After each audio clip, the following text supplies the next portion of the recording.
Le morning, les GG, tout sur les dessus de l'actu, les grandes gueules. Parler beaucoup, manger l'argent, voyager beaucoup seulement, mais travailler beaucoup, créer des choses, emploi des jeunes, non, non, non. Les dirigeants africains, les dirigeants sont comme ça. Les grandes gueules. Merci de nous rejoindre. C'est une nouvelle semaine donc qui commence. Merci de nous rejoindre au grand comptoir de l'actualité ici en Guinée et pourquoi pas dans le monde. 4 moyens pour interagir à nos sujets, à nos débats. GG au 8037 ou le 657 39 13 13. Ça se passe aussi sur www.espacefmguinée.info ou sur hashtag espace GG. Et puis plus tard, nous allons prendre en compte vos réactions dans cette émission. À la une, le FNDC reste mobilisé contre l'établissement d'une nouvelle constitution en Guinée. Il appelle à la poursuite de ses actions de résistance contre ce qu'il qualifie de coup d'État constitutionnel demain et après-demain ici à Conakry.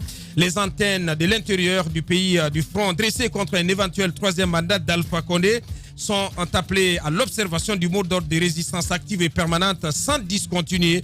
Ces nouvelles actions de protestation interviennent dans un climat sociopolitique très agité, particulièrement dans la région de la Moyenne-Guinée, face à l'exacerbation des tensions émaillées de violences entraînant mort d'hommes et destruction d'édifices publics.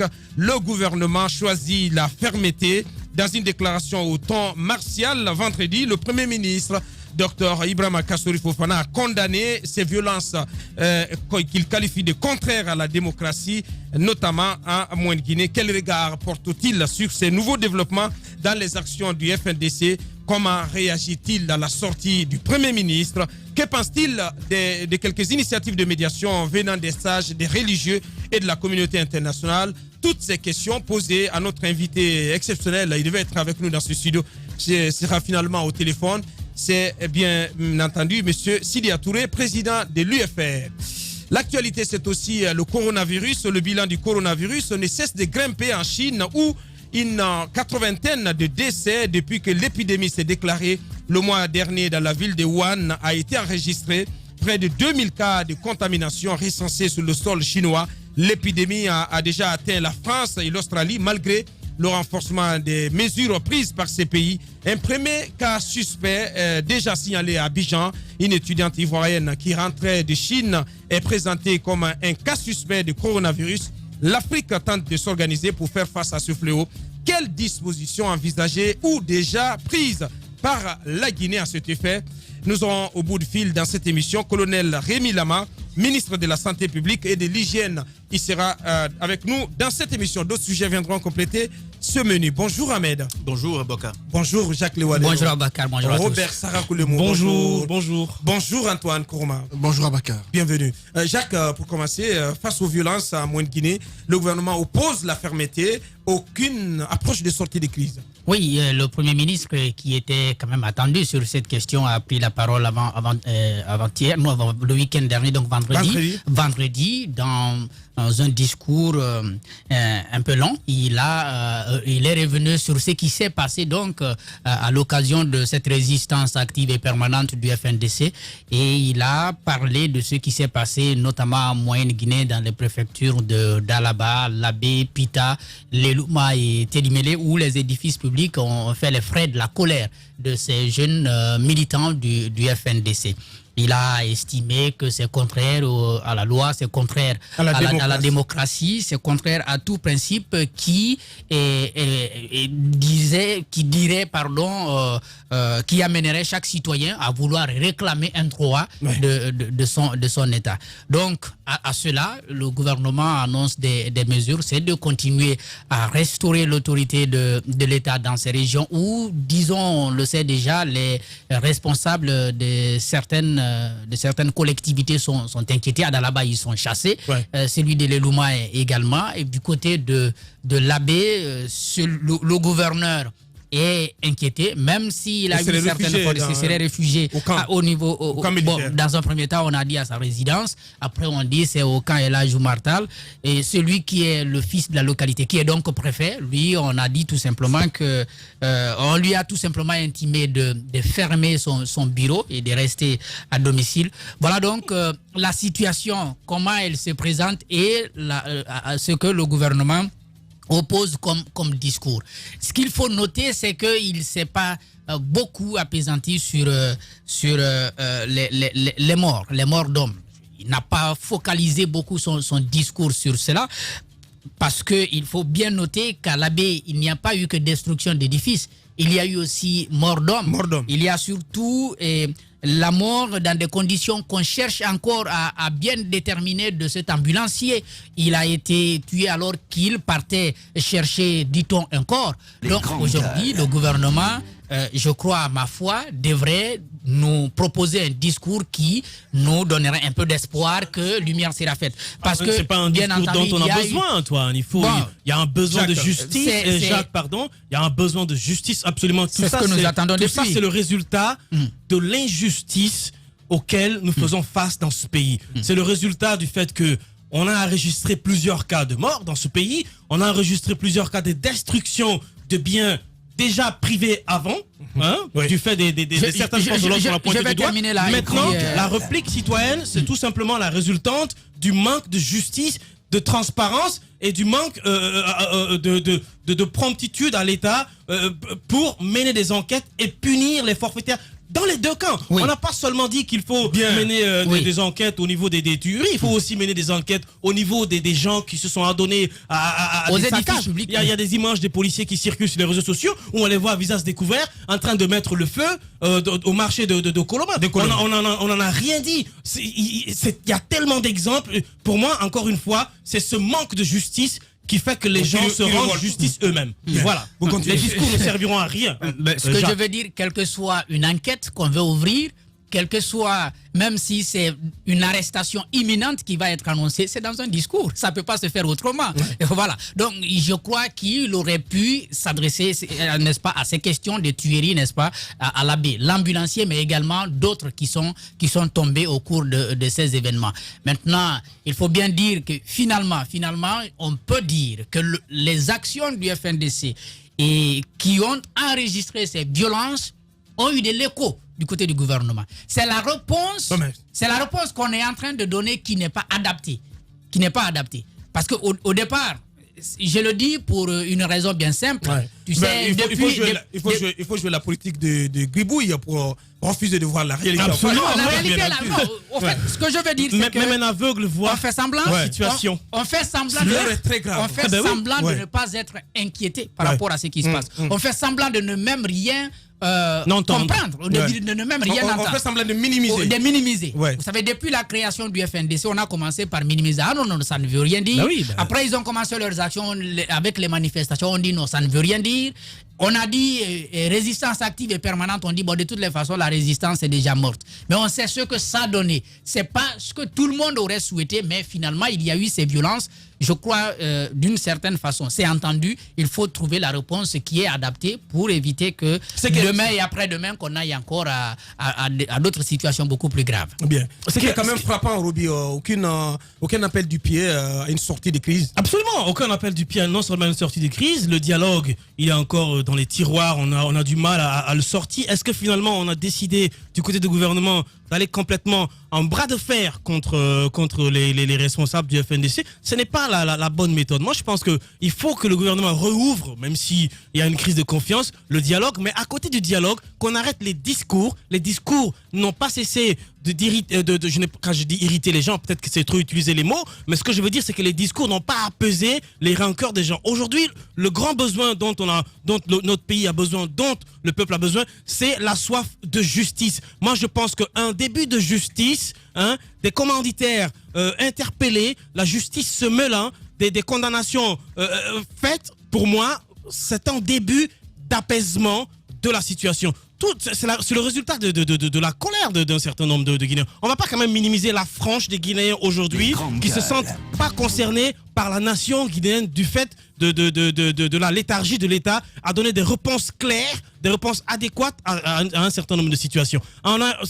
C'est le résultat du fait qu'on a continué à minimiser la gravité de la situation que traverse notre pays. Ouais. C'est ce qui nous a conduit à ce à quoi nous assistons aujourd'hui. C'est quand même une première dans ce pays qu'on assiste à une vendetta pareille, qu'on assiste à des gens qui vont jusqu'à s'attaquer aux édifices, aux symboles de l'État. Ouais. Et ils sont allés même jusqu'à dire aux autorités de l'État qui sont dans ces localités-là, ils sont arrivés à les barricader chez eux. Le préfet d'Alaba, vous savez ce qu'on lui a dit? On a dit que tu es un fils du pays. Nous, on ne peut pas te chasser d'ici.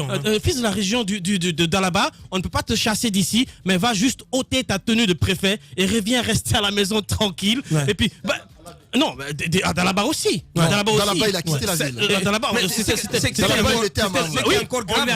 lui a dit d'aller ôter sa tenue de préfet et de revenir rester chez lui. C'est ce qui est encore grave, c'est que l'administration, l'État, à travers ses représentations, à travers l'administration, est totalement rejeté aujourd'hui dans cette partie. Mais absolument. Il faut craindre un rejet total de l'État dans... C'est pour ça qu'il ne faut pas juste s'arrêter à des questions de discours. C'est pour ça qu'il faut aller au-delà. Il faut aller un cran un peu plus en instaurant non seulement l'autorité de l'État, c'est vrai, mais l'autorité de l'État doit s'accompagner de la justice. Il faudrait que les gens qui sont mêlés à un quelconque acte de violence, parfois même de tuerie, de meurtre, soient pour une fois que dans ce pays-là, qu'on ait le sentiment d'être protégé par l'État. Et la protection de l'État ne peut se faire autrement que par l'instauration d'une justice forte. Bien. Allez-y, Antoine. Ce que vous n'avez pas mentionné, c'est qu'à la veille de cette sortie de Kassory, il y a eu ce Conseil des ministres, à l'issue duquel on a entendu dire que le président ferait un décret dans la soirée pour annoncer le couplage des élections législatives à celle du référendum. Sauf que ce n'a pas été le cas. Il y a une marche arrière. En lieu et place de Alpha Condé, c'est Kassory qui a fait une sortie. Alors, dans ce Conseil des ministres, on s'attendait tout de même à ce que le gouvernement déplore les cas de mort. Mais nulle part dans ce communiqué, dans ce compte-rendu lu par Abakar Souma, on ne mentionne les cas de mort. Là, je n'ai pas compris. Mais si, allez-y parcourir le Conseil des ministres, le compte-rendu. J'ai pas fait attention. On n'en fait pas cas. Le président était en tournée. Il est revenu, il est resté indifférent. Je pense, Antoine, qu'il y a quand même quelques paragraphes. Moi, je ne l'ai pas vu. Je ne sais plus. Je parle de la compassion du gouvernement par rapport à ces cas de mort. Je ne l'ai pas vu dans ce communiqué. Bien. Le président, à son retour de voyage, est resté indifférent. Comme d'habitude, il a fait semblant de ne pas comprendre ce qui se passe dans son pays. Ça, c'est un fait. Kassory, dans son discours, c'est vrai qu'il dénonce les cas de violence et autres, mais il parle aussi de justice. Sauf que depuis 10 ans, on dit la même chose. Ouais. Il n'y a pas justice. Il y a des cas de mort en centaines. Le gouvernement ou la justice ne joue pas son rôle. C'est ce qui est dénoncé. Il y a des frustrations au quotidien dans ce pays. Des personnes disent être tuées quotidiennement sans qu'on ne sache qui les tue. À l'abbé, on se jette les responsabilités. Le gouverneur dit que les manifestants ont des armes. Les manifestants disent que ce sont les forces de l'ordre qui tirent sur nous. Les forces de défense. De défense qui tirent sur nous. Parce que le préfet, quand même, il a dédouané les forces de sécurité, la police et la gendarmerie. Pour le cas de l'ambulancier, on parle de gendarme. Non, j'ai dit le préfet de la baie a dédouané la police et la gendarmerie. L'exemple frappant, le préfet peut dédouaner qui il veut. L'exemple frappant, c'est quand même la mort de ce ambulancier qui est vraiment emblématique de la situation. Je ne vois pas les manifestants aller tirer un bout portant sur un ambulancier qui est venu chercher un des leurs. Je fais la différence. Ça dépend de rien. Je fais la différence entre les forces de sécurité et les forces de défense. Ça dépend de rien. L'un dans l'autre, chacun porte des tenues. Ce qu'il faut dire, c'est que pour le cas de l'ambulancier... Ça veut dire que le préfet rejette la responsabilité. C'est une guerre de communication. Le gouverneur a parlé d'état de guerre. Le gouverneur a parlé d'état de guerre à l'abbé. C'est une stratégie de communication comme pour jeter les manifestants en pâture. Ce n'est pas ça la solution. La solution, il faut... non seulement réinstaurer l'autorité de l'État, c'est vrai, c'est leur devoir, mais à côté de ça, il faut accompagner tout ça de justice. Bien, allez-y Antoine. L'instauration de l'autorité de l'État se fait avec des mesures assez proportionnelles. Parce qu'à mon avis, par endroit, il y a de la disproportion dans la façon d'agir des forces de l'ordre. Cette vidéo qu'on a vue en image sur la toile, j'attends de... Non, je parle de l'abbé. Oui, la vidéo qui a été mise sur la toile, c'est important qu'on nous détermine ce qui se passe sur la scène. Parce qu'on entend des propos de citoyens. C'est à travers ces propos qu'on se rend compte qu'il y a une certaine action sur un citoyen. On ne voit pas bien l'image. On voit des clignotants de véhicules au niveau d'une station-service. Ceux qui commentent l'image disent que c'est l'ambulance qui est garée. et que les forces de l'ordre sont en train de commettre une certaine action sur l'ambulancier. Ça, c'est pas prouvé au non plus. Au bout du compte, on dit que l'ambulancier a été tué par les forces de l'ordre. J'ai envie que le gouvernement, la justice nous dise que ce qui se passe, qui clairement est sur ces images. Si ce sont les forces de l'ordre, il est important que les personnes qui ont agi sur l'ambulancier soient punies. Pas que l'ambulancier, mais ceux qui ont été tués à l'abbé, qu'on nous détermine qui les a tués. Bien. Parce que le gouverneur Madifi Ndiané, jusqu'à preuve contraire, ne reconnaît pas que ce sont les forces de l'ordre qui ont tué cet ambulancier-là. C'est important que la justice nous le détermine afin que chacun soit situé. Bien. Voilà. Allez-y, Ahmed. Alors, Antoine parle des images du côté de l'abbé. J'ai toujours dit de faire attention aux images. Vous n'êtes pas spécialiste des images. Moi, je ne suis pas spécialiste des images. On les voit, on les analyse parfois comme on peut. Mais il y a des images que nous voyons. Nous voyons ces images. Mais quand il y a des démonstrations des spécialistes, on s'en rend compte que ce qu'on a vu, et ce qu'on pensait, c'est pas... Non, Roby. Il faut que ce soit fait, non. Ahmed. Si c'est pas fait, le tohu-bohu demeure. Hein. Oui, chacun y va de ce qu'on analyse. On va le laisser aller au bout. Moi, j'ai pas envie d'avoir un regard cadré de la situation. J'ai envie d'avoir un regard large. Voilà pourquoi je donne cette explication. Je ne suis pas en train de dédouaner qui que ce soit. C'est pourquoi je dis attention aux images. Allons pas à pas. Ce que nous demandons ou ce que nous avons toujours déploré dans ce pays, c'est ce manque d'action des autorités. Mais quand ils parlent, par exemple, de force disproportionnée, de la force au niveau de l'abbé. Toutes les populations de l'abbé ne voulaient pas manifester. Est-ce que le FNDC revendique cette brutalité qu'on a vue dans certaines villes comme Dalaba, Pita, quand on a brûlé les édifices de l'État? Le FNDC le revendique? Non. Ah, voilà. Ils n'ont pas non plus condamné fermement. Hein. Non, en tout cas, moi je sais pas. Hein. Voilà. Donc moi je me dis, donc clairement, je me dis qu'à ce niveau, on avait affaire à des bandits et non des personnes qui voulaient manifester contre une quelconque nouvelle constitution. Donc, il était du ressort des autorités de cette localité de faire intervenir. Bon, on a des catégories d'intervention dans le maintien d'ordre. Vous avez une première catégorie où vous avez les gendarmeries. Bon, en Guinée, si on prend le cadre de la gendarmerie, il y a la gendarmerie territoriale qui intervient.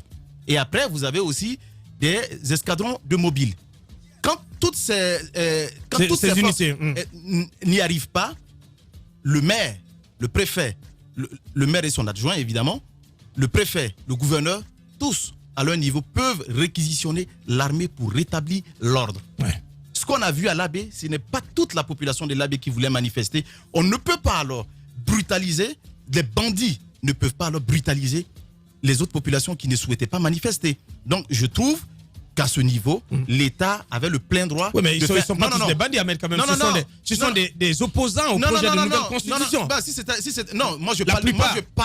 Moi je parle de ceux qui s'attaquent au symbole de l'État, aux édifices publics, et qui vont brûler la police. Aujourd'hui, quand vous allez dans ces villes, où on a libéré des bandits de prison, tout ça, cette ville est en insécurité aujourd'hui. Mais est-ce que toutes les personnes qui sont en insécurité sont des personnes qui voulaient... Non, moi je veux pas...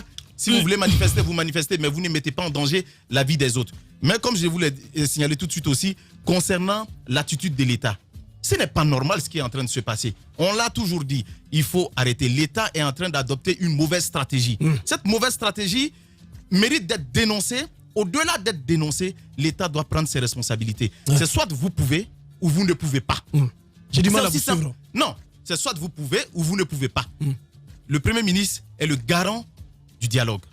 Alors, c'est soit il peut engager des dialogues, il peut engager le dialogue avec l'opposition pour trouver une solution à ce que nous sommes en train de faire, ou tout simplement qu'il prenne son sac et qu'il quitte la primature. Parce c'est aussi clair que ça. Vous avez aussi des responsables au niveau de la sécurité, qui sont censés trouver aujourd'hui, parce que ça fait que 100 et quelques morts que nous avons aujourd'hui en Guinée. Il y a des enquêtes qui sont menées, comme on le dit toujours, mais on n'arrive pas à mettre la main sur les responsables de ce qui est en train de se passer. Il ne faut pas avoir peur. Qui qu'il soit, si du côté du pouvoir, il y a des gens qui sont en train de tirer les ficelles pour nous engloutir, ben il faut les détecter. Il faut les traquer. Et les traquer là où ils se trouvent. Ouais. Si du côté de l'opposition ou d'où je n'en sais rien, il y a des gens qui sont en train de nous amener à l'abattoir, c'est comme ça que je peux le dire, en faisant des actions diabolique de la sorte, il faut y aller jusqu'au fond. Et personne n'a le droit d'être protégé à ce niveau. Personne. Donc l'État doit prendre ses responsabilités. Vivement, alors, vivement les conclusions des enquêtes du côté de la justice. Ouais, je parle du rapport du procureur sur les tueries. Non, oui, on en a. Oui. On en a tellement parlé. Le Premier ministre et le président de la République en ont donné quelques fragments dans des interventions à l'intérieur du pays. Mais il faut rendre public ces conclusions. Justement, c'est pourquoi. Du 14 octobre Bien sûr, 2019. que ce soit du 14, ça a duré. De toutes les façons, ça fait partie. C'est un cycle. Ça a toujours continué comme ça depuis l'arrivée du président. Lorsqu'on les rend pas publiques, ces conclusions, voilà. Donc, elles ne servent pas à grand chose. Que ce soit ces conclusions, que ce soit d'autres enquêtes qui sont menées, je pense qu'aujourd'hui le peuple de Guinée a besoin de savoir tout cela. Mais s'ils sont incapables, alors qu'ils ont peut-être des informations, de nous les livrer et de traquer ceux qui sont à la base, c'est ce que je vous dis. Alors qu'ils quittent carrément. C'est pourquoi le peuple de Guinée doit être lucide pour les élections de 2020. C'est pourquoi que ce soit de l'opposition. Non, les élections, non. Moi, je parle pas des élections. Moi, je parle des présidentielles. Il faut être lucide. Ouais, mais déjà février, ça annonce un peu tendu. Que ce soit du côté du camp présidentiel, s'il y a des gens qui ne veulent pas du tout de la paix, du côté de l'opposition, je pense aussi qu'il peut y avoir des bandits, des opposants bandits. C'est possible. Je pense qu'il faut chercher. Il faut chercher en savoir pour que le peuple fasse le meilleur choix. On en a besoin pour 2020. Donc, que l'État essaie de mettre les bouchées doubles pour nous situer par rapport à tout ce qui se passe aujourd'hui.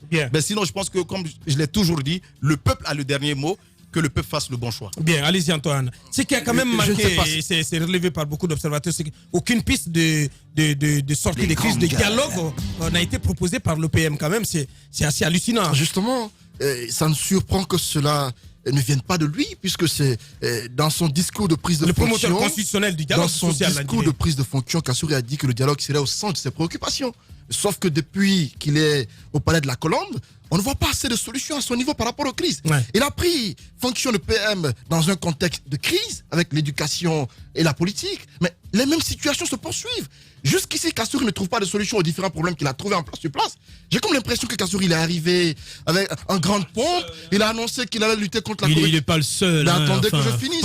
D'accord, mais le chef du gouvernement, qu'est-ce que tu racontes? Kassouri, c'est le chef du gouvernement. Attendez, il n'est pas le seul. Non. Kassouri est arrivé. Qu'est-ce que je veux dire, le Premier ministre aujourd'hui, le Premier ministre, quelle que soit sa volonté d'aller un peu plus loin dans le dialogue dont vous parlez, la finalité c'est qui prend les dernières décisions. Non. Oui, mais il faut écoutez-moi très bien. Oui, mais il y a eu la rencontre. Le président de la République a ouvert un semblant de consultation en instaurant au Premier ministre de rencontrer les acteurs politiques. La consultation s'est déroulée dans quelle ambiance? La conclusion de la consultation a été faite. Les acteurs, en tout cas la majorité des acteurs, sans quelques acteurs importants, ont participé, ils sont allés parler. C'est sur la base de cette consultation que le président a présenté le projet de nouvelle constitution.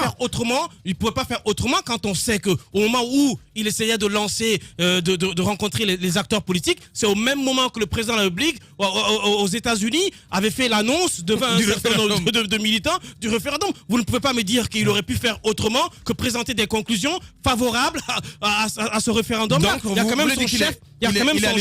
Oui, mais il y a quand même son chef qui l'a pris à contre-pied pendant que lui il était en pleine réunion avec les acteurs politiques. Donc encore une fois, il faut être lucide dans ce pays. Le seul responsable dans ce pays qui peut vraiment nous arrêter tout ça, c'est le président de la République. Il peut le faire en instaurant l'autorité de l'État, mais en l'accompagnant d'une ferme volonté d'instaurer la justice de part et d'autre. Moi, je ne dis pas seulement que les seuls responsables des casses, c'est au niveau de l'opposition, ou les seuls responsables des tueries, c'est au niveau des forces de l'ordre. Je dis encore une fois, pour que les esprits s'apaisent, il faut que la justice soit instaurée. Il faut que tout soit administré exactement, de manière équitable. Que tous ceux qui sont impliqués dans quoi que ce soit les casses ou les morts, que ces gens-là soient recherchés, arrêtés et punis où qu'ils soient. Mais c'est la seule manière. Nous disons la même chose depuis des années. Il n'y a aucune initiative quand même dans ce sens-là pour administrer la justice de manière équitable. Qui prend l'initiative?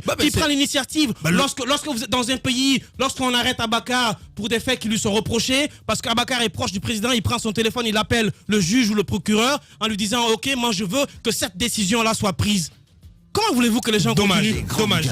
Allez-y, Antoine. Je continue dans ce que je disais. Kassori est arrivé comme un espoir. C'était une sorte de pompier par rapport au feu qui était là. Il est arrivé, il a fait de grandes annonces. Pour les Guinéens, Ahmed, je me souviens encore des... Mais si, Ahmed, quand même. Son arrivée avait suscité quelques espoirs, quand même. Je me souviens chez certains Guinéens. Oui, chez les Guinéens. Chez certains Guinéens. Chez les Guinéens. Non, mais pas chez tous les Guinéens. Bien sûr. Lorsqu'il est arrivé, je me souviens encore des déclarations faites par la plupart des Guinéens qui disaient « Enfin, on a un Premier ministre charismatique, on a un Premier ministre qui a de la poigne, qui a de la personnalité et tout cela. Il va, lui, faire différemment que les autres qui l'ont précédé, notamment Saïd Fofana et Youla. » Sauf que depuis que Kassori est arrivé, il n'a posé que quelques actions de fermeté. Il a mis en place les PA sur l'axe. Oui, mais depuis ça, oui, parce que l'impression qu'on a aujourd'hui, Antoine, c'est qu'on a un président de la République va en guerre et à ses côtés un Premier ministre va en guerre. Non, mais je vous assure. C'est trop léger. Non, mais le binôme à la tête de l'État, c'est un binôme de va en guerre. Je vous assure. C'est un binôme de va en guerre. Malheureusement, ne fait que suivre Alpha Condé. Mais non, mais Kassori est plus ferme. Non. Kassori est plus ferme que le président. Il a été au départ. Mais non, c'est mal connaître l'homme. Il a été au départ. Mais au fur et à mesure qu'il est au palais de la Colombe, mais il suit ce que lui dit Alpha Condé, il ne fait rien pour améliorer les choses. Kassori ne pose pas d'actes concrets pour amener les gens à se retrouver autour de la table. Dites-moi une mais je parle de cela. Alors, après qu'il a été au siège de l'UFDG, quand il a pris fonction, au siège de quelques partis politiques, pour les rassurer par rapport au dialogue politique et tout cela, il n'a plus rien fait. Oui. Kassori, depuis quelque temps, reste dans ce quartier, ne fait pas assez de pas pour arranger les choses. Vous savez quand même, à la différence de Kassori, ses prédécesseurs, je parle de Youla et Saïd Fofana, ils avaient quand même un tempérament calme, et donc qui réussissaient souvent à calmer les ardeurs du président. Mais aujourd'hui, tous les deux sont dans la logique d'aller à la confrontation. J'ai comme l'impression que vous me dites que c'est le président qui décourage ceux qui sont animés de bonne foi. C'est l'impression que j'ai.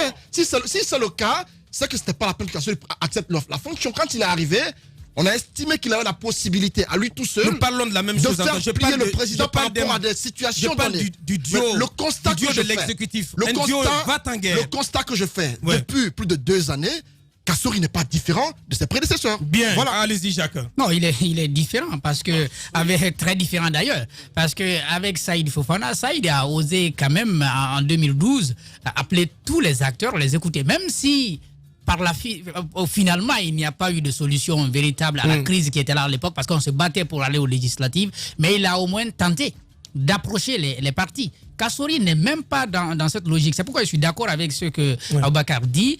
Il y a un duo de l'exécutif qui veut la confrontation. Mais en même temps, par rapport à la crise actuelle, je crois que le refus du dialogue n'est pas seulement du côté du pouvoir. L'opposition, donc le FNDC dit, pour la question de la Constitution, il n'y a pas à débattre, il n'y a pas à dialoguer autour de ça. Justement. Donc ce n'est pas seulement le pouvoir qui refuse le dialogue.